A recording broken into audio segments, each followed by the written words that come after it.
Good morning. I don't know about you, but I am already excited about what God is doing in 2012. This is our year to go to the next dimension. God is already doing incredible things. This whole first month of the year was incredible. And now that we're into February, we're seeing God just continue to move. And as a church, full-term church, God is taking us to that next level. And we're seeing new life and new growth here at the beginning of the year. And we're very excited about what God is doing. This week I want to give you a thought, and I want to encourage you to continue to move forward. We find in the book of Matthew, the 8th chapter, starting in the 18th verse, Jesus says this. When Jesus saw the crowd around him, he gave orders to cross to the other side of the lake.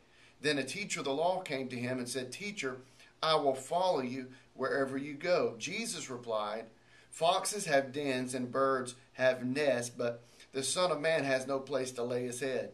Another disciple said to him, "Lord, let me go bury my father." But Jesus told him, "Follow me and let the dead bury their own dead." I want you to notice something here in the 18th verse that Jesus commands. He gives the order for his disciples to get in the boat, that they're going to go to the other side. Something that I want you to realize today is this, that Jesus is wanting to take you to the other side.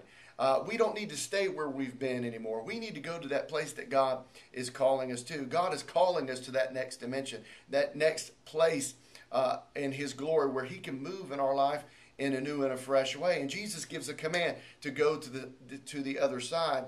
And here we see a man that comes up to him and says, "I'll go wherever you go." Now, how many of you have ever heard people say that? You know, "God, whatever it is that you want me to do, I'll do." And you know what? That's easy to say until he says, "Well, this is what I'm asking of you." Because a lot of people say, "Well, I'll do whatever," but really in their mind is contingent upon other things that are going on in their life. But Jesus very quickly shows this man something where he says, "Foxes have dens and birds have nests, but the Son of Man has no place to lay his head." And what he was saying is, listen, foxes, they have a place to go back to. There's a place of retreat. Birds, they have a place of retreat or a place of rest. He said, but if you're going to follow me, then you're going to have to be constantly on the move, because I'm going somewhere. I'm on a mission. I'm here to bring change to the world. I'm here to bring the gospel to the world. I'm here to show people the love of my Father, and there's no retreat in that. And I want you to understand that today, that when you're following Christ, if you're going to be a true follower of Christ, and if you're going to go to the other side, if you're going to go to the next dimension in God, then you can't retreat. You can't go back to where you've been. You can't go back to that place or that thing that you were involved in before, because God is wanting to take you to another place.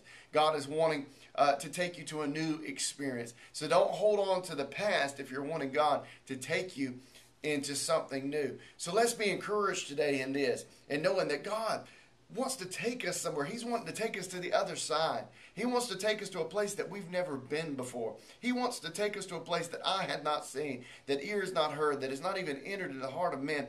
God is wanting to show us something that he has prepared for us, and we cannot go where God wants us to go holding on to things or having a back door or a place of retreat. Listen, you've got to cut off the retreat and say, "You know what, wherever you lead me is where I will follow. I want to constantly move forward with you and never go backwards." So today, let's be encouraged in this, that God is taking us somewhere. God has a plan, a purpose, and a destiny for your life. Never forget it. God is taking us to the next dimension.